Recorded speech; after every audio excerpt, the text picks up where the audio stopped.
My name is Harold Swifty Shaver, and I'm at the Morgantown History Museum today, and we're speaking with Al Anderson. Al, please tell us a little bit about yourself. Well, I was born in Osage, West Virginia, May the 5th, 1937, which was my 81st birthday just past Saturday. And just made my 81st, and grew up there and went to school at Floyd B. Cox School, which was the all-black school in those days, and went there from 1 to 6. And then when you graduated there, if you graduated there, you went from 7 to 12 at Monongalia High.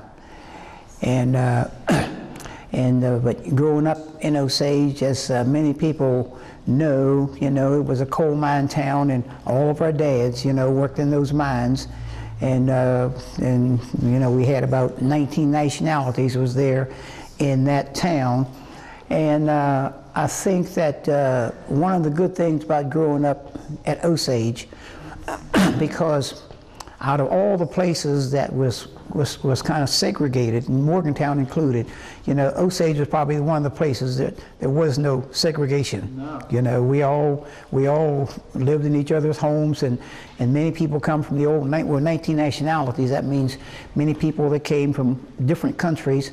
We all lived on the same hills. We lived in each other's homes, and we never needed two schools, because when the bell rang at each school, we all just, So that was kind of the growing up that we kind of did in Osage, and all the different things, we did with, we had the Scotchman Settlement House, we had the shack that we all went and, we did our swimming, and at the shack we had people that,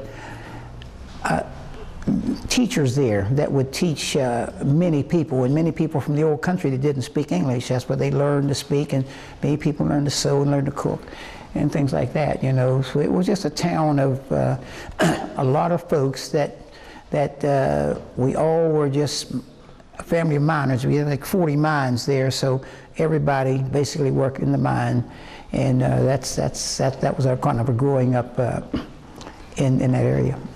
You're mostly known for your musical career. How did that start? Well, 1959, I was, on a Friday, I got home and getting ready to go out and party a little bit, and my dad said the sheriff had called. And that was Sheriff Whiston at the time. And I'm trying to figure, man, what did I do, You don't know what you kind of did. But my dad didn't say I did anything wrong, but he just said the sheriff called, and that was enough, So I called the sheriff on Monday, and he said, and what he was calling about was, he said his son Dave, Ed and Keith Collins, Roger Britton, and Ronnie Kemper had a band, heard I was a singer. I had no aspirations of singing in a band, and no thought about it. And I started singing with those guys in 1959, and we sang. I was with them from 1959 to 1962. And but that's what was the name of the group? The Fabians. Aha. Fabians, and popular all around. And we played all over West Virginia, Pennsylvania, and parts of Maryland. And in 1962, I had all the guys were graduating college in 1962. I knew that they were not going to be going on the road or anything like that. Matter of fact, I didn't think they would play much more music. So I had an opportunity to get involved with Billy Ward and the Dominoes. There was an article in all the black newspapers all over the country, and I was one of two selected to come to Hollywood, California. That's how I got out of Morgantown. But in the meantime, we would travel all the, at one time, we would go to Pittsburgh a lot. Now in Latrobe, PA, man, I think it was named Frank's Place. See, all the big million sellers, they would come into Pittsburgh during those old days. And like the, like Conway Twitty, Jan and Dean, the Marvelettes, the Isley Brothers, the Vibrations, Ray Peterson, Johnny Tillotson, but nobody bought a band in, they just bought the singers. And even today, when I think about I think about, you know, how my voice is very strong, and it's been strong for, next year will be 60 years. And if you've heard me even a year, or today, if you heard me last week, you know that, you know, I still have that strong voice. And when I would go to practice at the Collins house, they would have all the songs written out, the words written out and everything, and they played all the songs in the key of the performer, which means that all those folks that we backed, we played all their songs in their keys. But Al, I knew nothing about music, nothing about notes of music, so I sang in everybody's key. So I probably sang for 25 years before I knew that there was a key that I sang in, although now I'll give the band a key and that's what I sing in. So that's how I got musically started with the Fabians, and that call from Sheriff Whiston, which you know, he was my hero for starting me, you know, in that music, because I probably would never possibly been in a band, you know, had I not got that opportunity. Who influenced you the most in music? Well, you know, I tell you, a lot of guys, you know, see, I never was, even went with Billy Ward and the Dominoes. They were like that 5 guys singing, and Billy Ward wasn't a singer. He was a piano player. So my idol was guys like Jackie Wilson, Sam Cooke, because, you know, my voice fit theirs. And even Elvis Presley was sang in the same key that I sang in. So many performers that sang in the same key I sang in, you know, a lot of their songs that I really like to do. And, you know, and even today I go on all the country, I go on the country shows, but I do the old time rock and roll, which is pretty popular in those places because, you know, you go from a certain beat to a certain beat.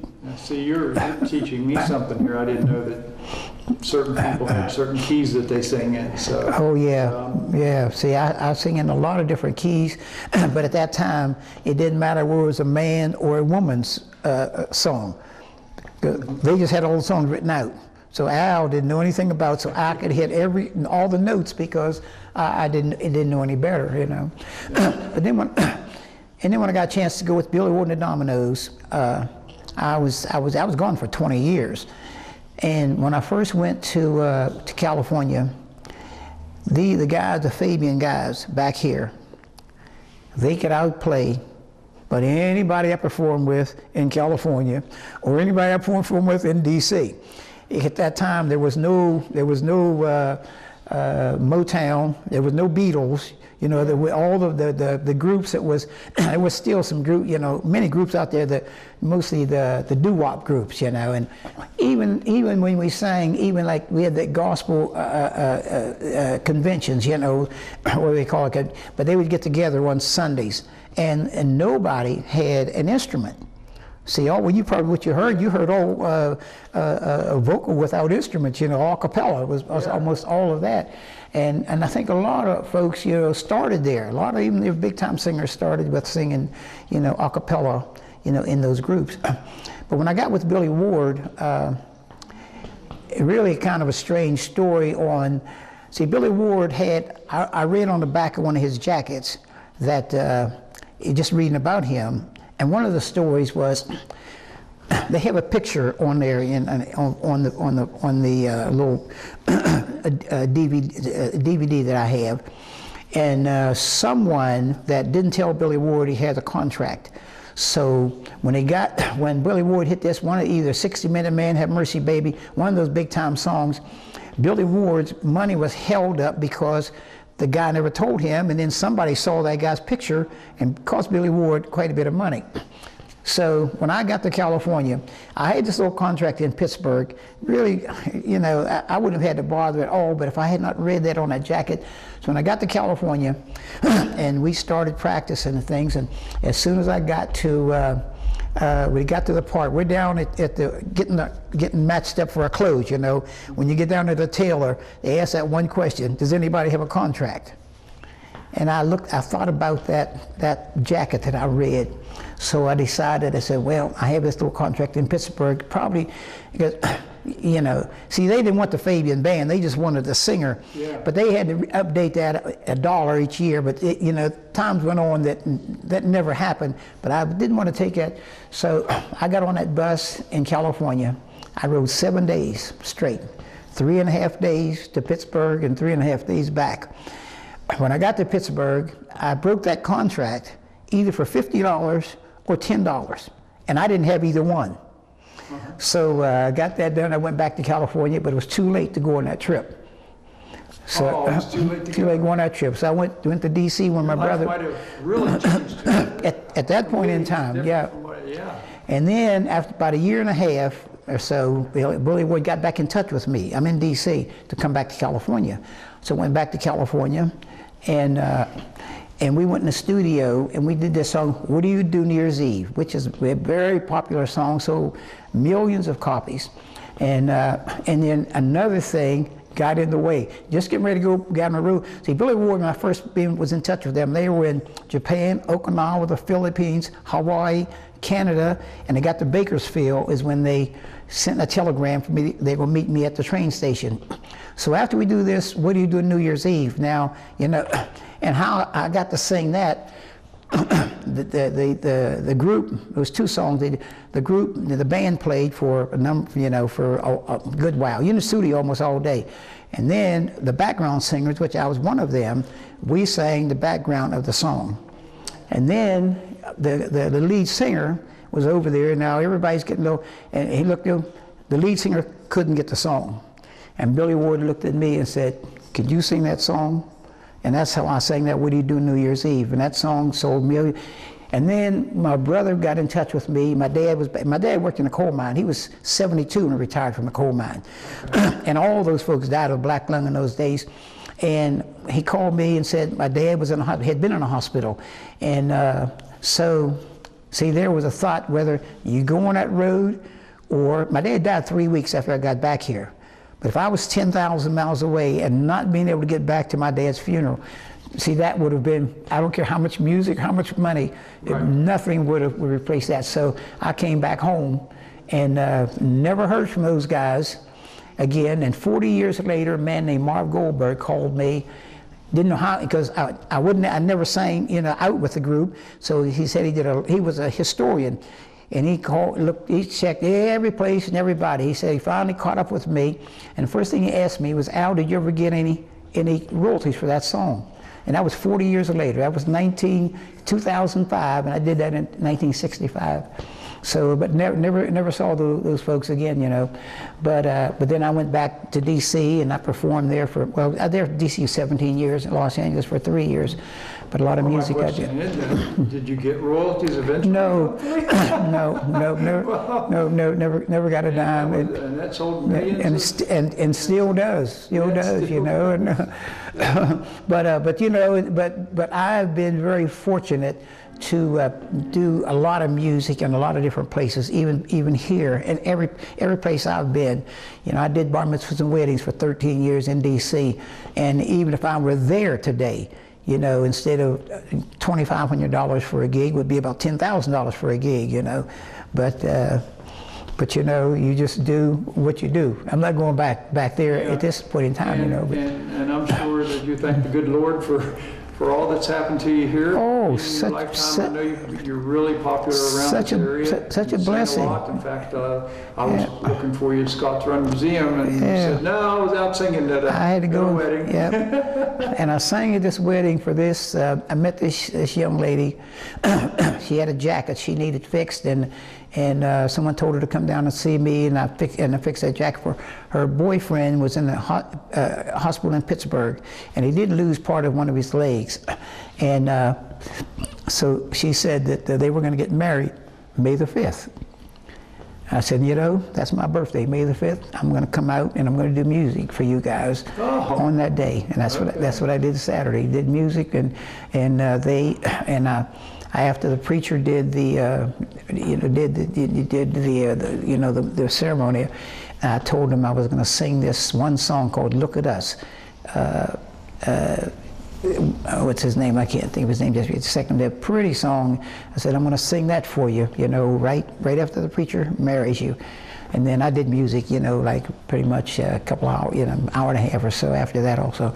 But those kind of things when you don't say no. And when, and the blessing with me is I had a mini stroke about 17 years ago, And I think, I just say to myself, I said, God blessed me without having to learn how to talk again. Sometimes you get deformed, and I think he was speaking to me and say, look, I'm gonna let you keep those vocal cords, but you better use them. Yeah. And I do, because I sing everywhere. Sometimes last week, week before, I sang 4 times in between Saturday and Sunday. I sang 4 times, and sometimes, that happens. Yeah. And every once in a while, one lady asked me, said, man, how can you sing like for a whole hour and you never stop, I said, when I was in DC, every gig was 4 hours. So yeah. I'm used to singing 4 hours, not 1 hour. So, but that strengthens your voice also, You told us that there wasn't much segregation in the town of Osage, but I'm sure that at some point along the line you had some problems in the country. Well, even here in Morgantown, I was telling someone that I shined shoes up at Perry Brothers. They were right on High Street, and Have a Lunch was on Pleasant Street. Mm-hmm. So we 9 to 9 we shined shoes. There were about 7 chairs, and so we would order our lunch at Have a Lunch, and we would have to eat in the back, see. So they'd bring the food out to us, but we didn't. We were, it was almost, it's like an automatic thing. You knew exactly what to expect.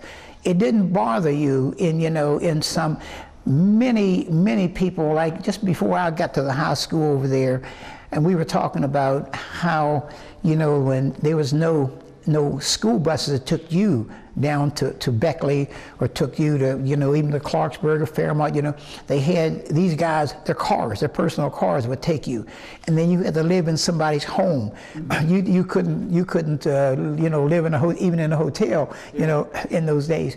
But here in this area, it's like, it wasn't even I know sometimes, when, people don't even want me, to even kind of say, that even, a black man's restaurant here, say, we couldn't eat in the black man's restaurant either. So, see, the segregation was all over. It wasn't just, where there's white places, or, it was everywhere right here in Morgantown.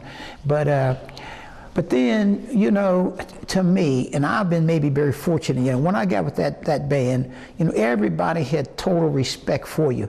Anybody that needed, I remember people would come to me, and you had those $300 loans at those finance companies, people would come and I would arrange for them, I know, to get a loan. Or many folks that I got a job, here he is, I'm the black guy, but I got many guys who are just white guys, jobs as well, because you knew so many people and people had a respect for you. And the same as today, in those respects.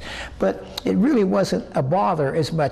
I'll tell you, when I was with that band, we would go out into Pennsylvania, we would go every place we would go. These guys would be worrying about, the girls and things like that, Yeah. And all the places. I'm the only person. 90% of most of all the music I've done, I've been the only one of my persuasion. That's including churches. Mm-hmm. That's including almost every place I go. So, but I've always been treated, just so great. So I never had, but when these guys were going, my whole, and they would never know this. One of these days I'm gonna tell that story, because they never knew. The only thing I'm thinking about is, am I gonna be able to eat? Yeah. When we go to those places, am I gonna be able to be fed, And I would look in these towns, and if I don't see a black person in town, I say, no, you ain't got no chance of getting no food, And even if it wasn't black, it don't mean still you're going to be able to sit down. But I never had, one place in Fairmont is the only place that they didn't put a plate in front of me, And I was so thankful when we would go to Latrobe, places like that. They had McDonald's. See, they only sold about 14 hamburgers when we first started going there. And I was always glad about that, and there was a place in Fairmont where they bought the food outside.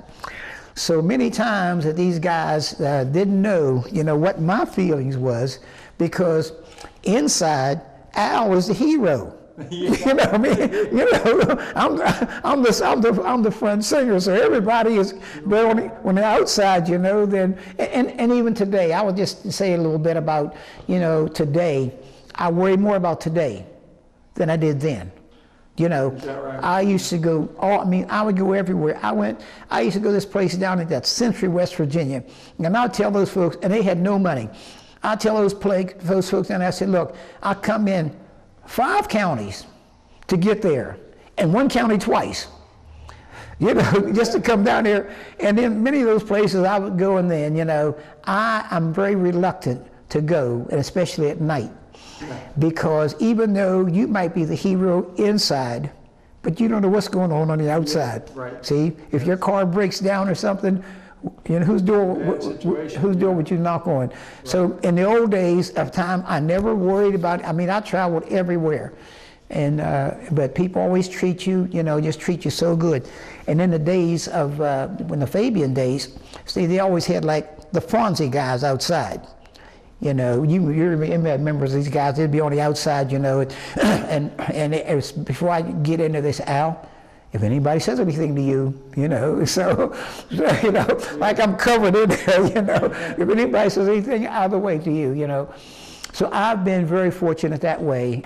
How about telling us that story about your tuxedo? Well, you know, in those days, you know, if you're all dressed up, you know, I'm going to make money. But my buddies, you know, I'm here singing with this guy from Morgantown High, and I would be like, I'd be embarrassed with this tuxedo on, and I wear like a top coat, you know. You're making some money. I'm making some money, but I'm sneaking out of town, you know, and because if they saw you, know, it'd be like, yeah.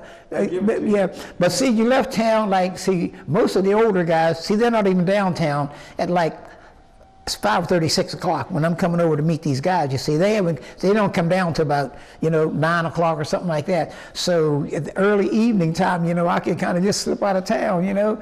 But it'd be like, man, you know, man, where you going, man? Where's this guy going all the Can you tell us about your work in politics in Osage?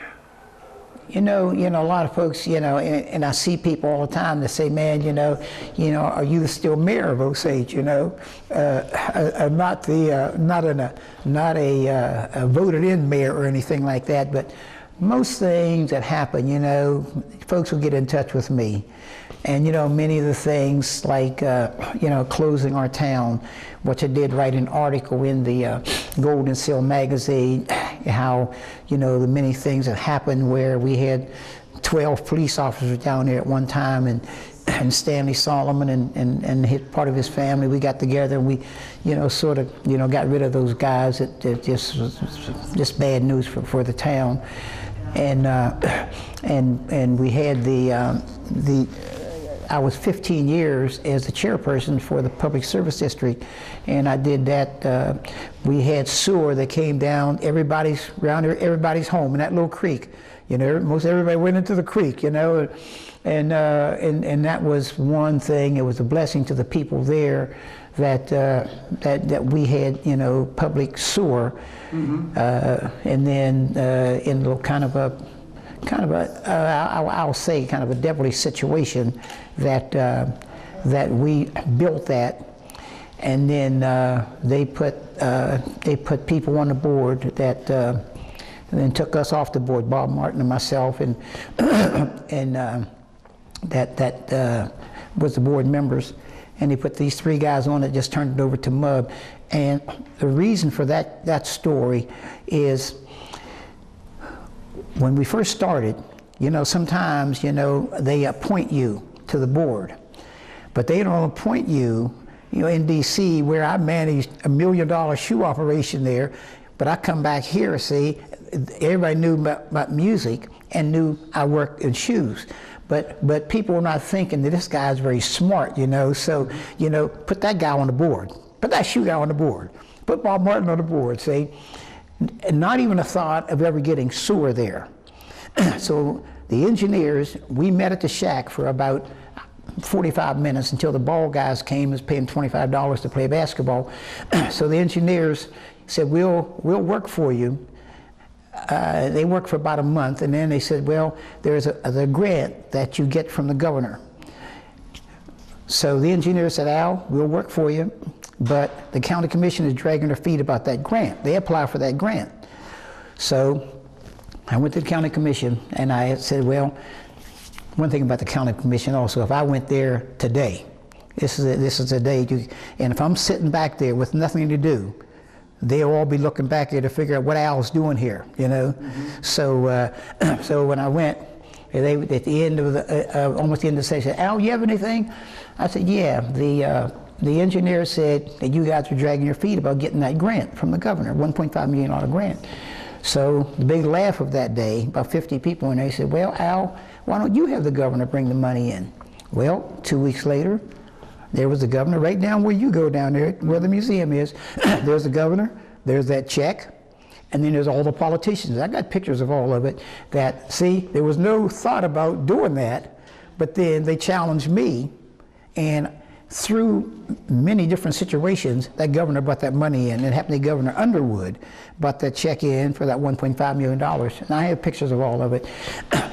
But they never had an intention of having sewer at Scotts Run. Mm-hmm. So we did that for 15 years. We did about $16 million worth of projects. And we were considered, when I would go to Charleston, about every other year you'd go and just update on things, and mm-hmm. and there's like about 200 people. They're all different public service districts. Some, you know, you have to go there before you're on the board. You have to go and be there and get certified. And when people would come out, we had a teacher every hour.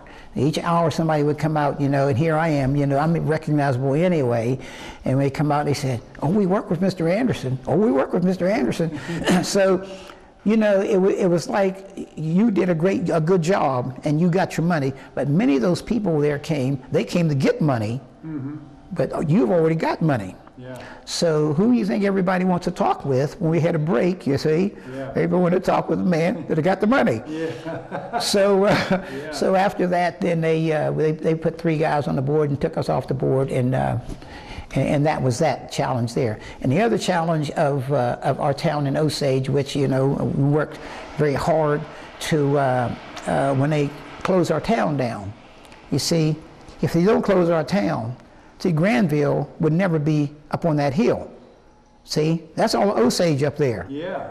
So they maneuvered to close, and that's all in the book. I wrote all that in. It's not something I'll say today that it's all in the book, you know. And I did a lot of research, and many of us researched all that. We got all kind of documents from Charleston that shows the town was never closed. But the only way Granville could be in there if that town was closed. That's how Granville's on that hill. See, I didn't know that part about Granville being up on that hill. And many people that would come in here that lived here 50 years ago, when they come down that thing and they see Granville, it's almost like, I'm sure a lot of folks would almost have a heart attack. Yeah, they grab the wheel. Yeah, right. You know, Granville, you know, I mean, all that was Osage up there. So, you know, and I think the next article that I'm going to write is going to be like a why. Why? Yeah. You know, why did those things happen? And at one time, if you had 40 mines in Scotts Run, all the money was in Scotts Run. And you see what Scotts Run is now. See, Scotts Run probably fed people from Granville, Westover, Star City, Morgantown. All the money came out of those mines. They're all gone because of a lot of things. Many people that were mayors and things, they did not help the situation either, you know. But that's why today we got that museum, and we keep that museum going. As you can see, you know, we get stuff in there all the time. And this well, they said it was 33 people there this past week. I didn't get down there, but that's why we want to just keep the history. Because a lot of folks don't know history, and a lot of folks don't even know about Osage in general. You know, at one time, the only way you'd get into Morgantown was through Osage. See, there was no Star City Bridge until the 50s, early 50s. Right. So, right. And that mountain there, Charlene Marshall was telling me about that mountain there, and there was a school on top of it before they dug it out, so that you could get up to Mount Morris, across the bridge and up to Mount Morris. Yeah. Yeah. And they tore all that mountain out of there and moved to school. And moved to school. Yeah, that was our. Now, did you go to school in? Yeah. Where all schools did you go to? I went to Floyd B. Cox. That was in Floyd Cox in Osage, and that was the superintendent of the county was Floyd B. Cox. Yeah. And so we went from 1 to 6. And then over at Monongalia High, where I think it was elementary school there after they mixed schools, we went there from 7 to 12. But from 1 to 6 was the hardest time, because if you wasn't smart enough to go from 6 to 7, you were never going to 6 to 7. Is that right? Huh. That's right. Those teachers, I'm sure, that felt that what kind of, you wasn't going to have no easy life, no matter what. See, in those days, there wasn't no mixed schools or anything, and if you got anything, you had to be smart enough. Just about like that lady that Hidden Figures, you know, people like that who really had to learn, had to go, and those teachers taught you. And I know many friends that I knew later, you know, when I was gone, that they went to school, and they Mrs. Slaughter and some other teachers that they tell how they taught them. And I'm sure when they went, because some of them they kept, even after integrated schools, that what a good teacher they were. But we already knew that, see, because if you wasn't smart enough, and matter of fact, I know because I passed on condition from 6 to 7. Now, if you wasn't smart enough to be in the 7th grade, you're going back to the 6th grade, which is a little bit embarrassing. You're going to learn. You know, you don't want to go. You don't go back to 6th grade. You better be smart enough. They was not going to prepare you to go out in that hard world. You wasn't going to have no easy world. You know, I would feel that most folks from 1 to 6 is probably much smarter than kids from 1 to 12 today, because you know they do pass kids through. You know, and I know because I'm there, and I know a lot of youngsters that have one kid across the street lived across the street. He has you know, he has his graduation cap on and all. You know, and many of those kids can't hardly read and write. You know, but I think about that. You know, and I say, well, no, we had to learn. We had to know our A's, B's, and had to know how to count. You know, you didn't have to have like a McDonald's register to tell you how much change to give back. You know, if you gave somebody $1 and it was going to be 48 cents, you knew exactly how to count that back. That's what, and today kids don't even have to do that, you know. Tell us about the museum in Scotts Run. I think we've been about 10 years, close around 10 years. We started that museum. Mary Jane, we had a museum up close where the shop was there for a while, and then that building was torn down, and we was over the old community building, and so Mary Jane let us, you know, have that, you know, use that as a museum, and we never thought that we were going to, you know, build it up even like it is right now. So we worked hard on, you know, just getting things in there and participating. You know, Eve Fawkes, you know, a professor, and her students did a lot of work. Eve did probably most all the research there to make sure, you know, everything was right. You know, all the miners that died, and you know, there's a book, every name, every story. So that's how that kind of got started, and it's still working really good right now. Well, Al, thank you for coming in and sharing some of the stories with us, and we look forward, you know, to hearing you sing, Tony. Well, I appreciate it, and I appreciate you guys so much, and I just want to thank you all for just inviting me here today, and hope that some of the stories or some of the things that somebody may have got something out of it, you know, but I certainly appreciate this day, and I appreciate your hospitalities. Okay. Thank you all so much. Well, Al, it was a pleasure having you here today. And from us here at the Morgantown History Museum, we'll see you next time. Oh, this little light of mine, I'm gonna let it shine, this little light of mine. I'm gonna let it shine, this little light of mine. I'm gonna let it shine, let it shine, let it shine, let it shine. All in the community, I'm gonna let it shine. All in the community, I'm gonna let it shine. All in the community, I'm gonna let it shine, let it shine, let it shine, let it shine. Oh, this little light of mine, I'm gonna let it shine. This little light of mine, I'm gonna let it shine. This little light of mine, I'm gonna let it shine. Let it shine, let it shine, let it shine.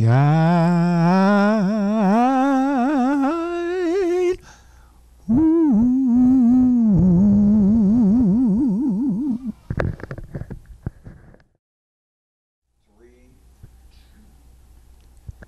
Look at us, after all these years together. Look at us, after all that we've been through. Look at us, still leaning on each other. If you want to see how true love should be, then just look at us. Look at you, still pretty as a picture. Look at me, I'm still crazy over you. Look at us, still depending on each other. If you want to see how true love should be, then just look at us. In 100 years from now, you know without a doubt, we'll all look back and wonder how we made it all work out. Chances are we'll go down in history, yeah, yeah, yeah. If you want to see how true love should be, then just look at us. If you want to see how true love should be, then just look at us.